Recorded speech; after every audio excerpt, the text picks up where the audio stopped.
अगर धर्म को समझना है तो सबसे पहले वेद को समझिए। वेद हमारा संविधान है। बोल दे। वेद हमारा क्या है?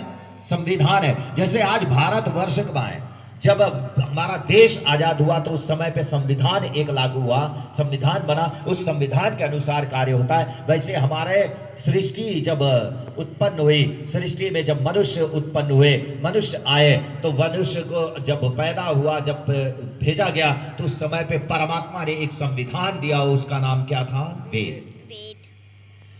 वेद हमारा संविधान है। अगर आपको धर्म को समझना है तो वेद को समझना होगा। वेद धर्म के विषय में बताता है। क्या बताता है? आप सुनिएगा।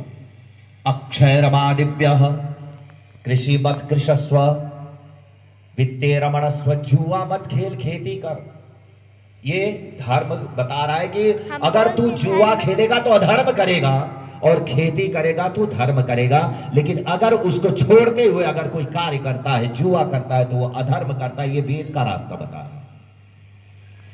वेद आगे क्या कहता है सुनिएगा। आज हमारे वहां परिपाटी बन गई है, आराम करने वाला अच्छा माना जाता है और काम करने वाला छोटा माना जाता है। अगर जो आराम कर रहा है वो क्या है? ऊंचा है, और जो काम कर रहा है वो क्या है? नीचा ही। अंग्रेजों की दी हुई उपाधि है कि जो बैठ करके आराम करे। लेकिन वेद क्या कहता है? कुर्वन्नेह कर्माणि जिजी विशेषतम समा एवं त्वयि नान्यते तो अस्ति न कर्म लिप्यते नरे। 100 वर्ष तक जीने की तमन्ना करो कर्म करते हुए। कर्म करते हुए 100 वर्ष तक जीने की तमन्ना करें। अब मैं इस पर बता रहा हूं, कर्म करते हुए एक व्यक्ति 80 साल तक जीता रहे बगैर कर्महीन हो जाए, कर्महीन हो और 80 साल तक जीता रहे, उसके जीने का कोई मकसद ना हो, और एक व्यक्ति 20 वर्ष घोर तपस्या करके कर्म करते हुए अपने जीवन को सार्थक कर दे। बोलो दोनों में से कौन सा सही है? 20 वर्ष वाला सही है, 80 वाला कोई मायने नहीं रखता।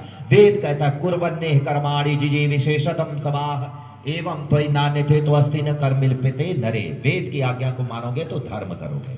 उसी को गीता में कहा कर्मण्येवाधिकारस्ते मां फलेषु कदाचन मां कर्म फल हेतुर्भुमा ते संगो अस्ति कर्मणि। यानी तेरा कर्म में अधिकार है, फल में नहीं है। तू कर्म अच्छा करेगा तो अच्छा मिलेगा, बुरा करेगा तो बुरा मिलेगा। तेरा कर्म में अधिकार है।